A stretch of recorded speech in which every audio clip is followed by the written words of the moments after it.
Assalamualaikum warahmatullahi wabarakatuh.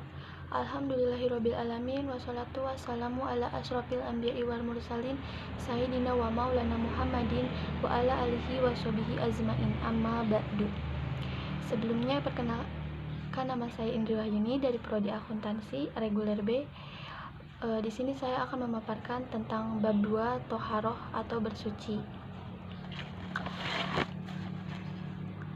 Toharoh merupakan bagian dari prosesi ibadah umat Islam yang bermakna mensucikan diri yang mencakup secara lahir atau batin. Kedudukan bersuci dalam hukum Islam termasuk penting karena di antara syarat-syarat sahnya sholat yaitu harus suci dari hadas dan najis.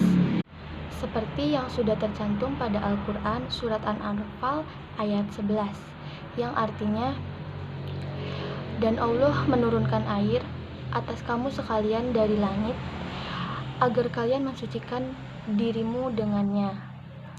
Dan pada surat Al-Baqarah ayat 222 yang artinya, sesungguhnya Allah menyukai orang-orang yang bertobat dan orang-orang yang mensucikan dirinya.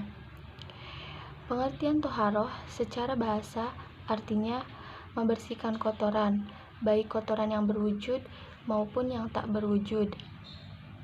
Kemudian secara istilah, toharoh itu artinya menghilangkan hadas, najis, dan kotoran dari tubuh yang menyebabkan tidak sahnya ibadah menggunakan air atau tanah. Sedangkan menurut hukum syara, toharoh artinya suci dari hadas dan najis. Toharoh terbagi menjadi dua, yaitu secara batin dan secara lahir. Toharoh batiniyah artinya mensucikan diri dari kotoran kesyirikan dan kemaksiatan dari diri kita sendiri. Cara menegakkannya yaitu dengan tauhid dan beramal soleh. Toharoh lahiriyah artinya mensucikan diri, menghilangkan hadas dan najis. Perihal bersuci meliputi beberapa perkara berikut, seperti alat bersuci, kaifiat atau cara bersuci, jenis najis yang perlu dibersihkan atau disucikan, benda yang wajib disucikan, sebab-sebab atau keadaan yang mewajibkan untuk bersuci. Alat toharoh dibagi menjadi dua, yaitu bersuci secara asal, yang artinya toharoh dengan air seperti wudu dan mandi besar atau junub. 2. Tayamum, yaitu toharoh dengan tanah atau debu sebagai pengganti air ketika tidak ada air ataupun sedang berhalangan menggunakan air. Jenis-jenis najis dan cara mensucikannya atau membersihkannya. Najis mukhafafah atau najis ringan. Najis ini dapat dihilangkan hanya dengan memercikkan air atau mengusap dengan air pada benda yang terkena najis. Contoh najis ini yaitu air kencing bayi laki-laki yang belum makan apapun kecuali air susu ibunya. 2. Najis mutawasito atau najis sedang.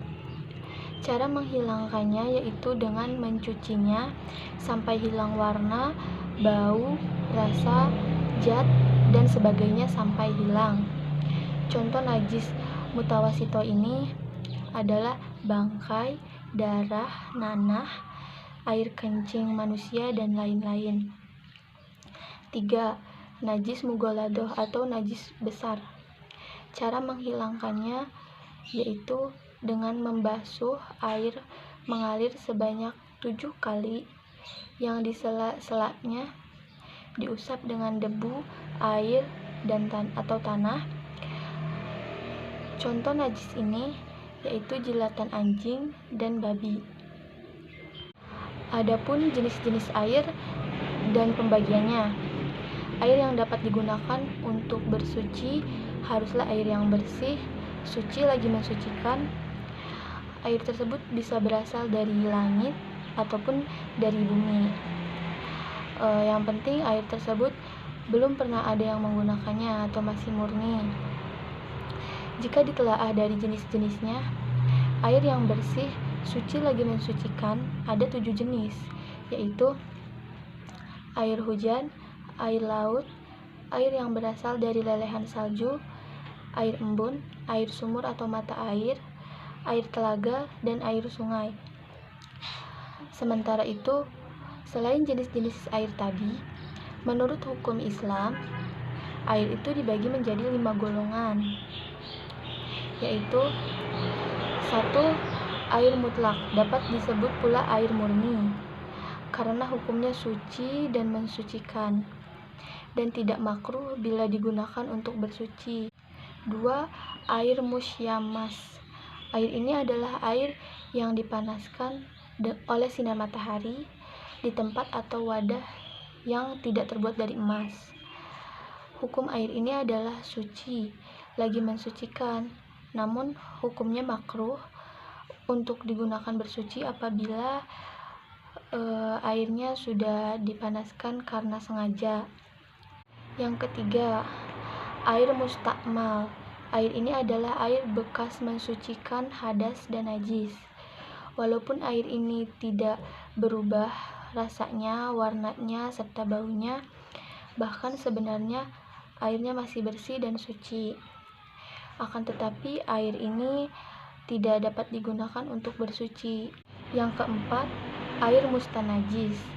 Air ini adalah air yang sudah terkena atau tercampur dengan najis, sedangkan volumenya kurang dari 2 kulah atau 216 liter.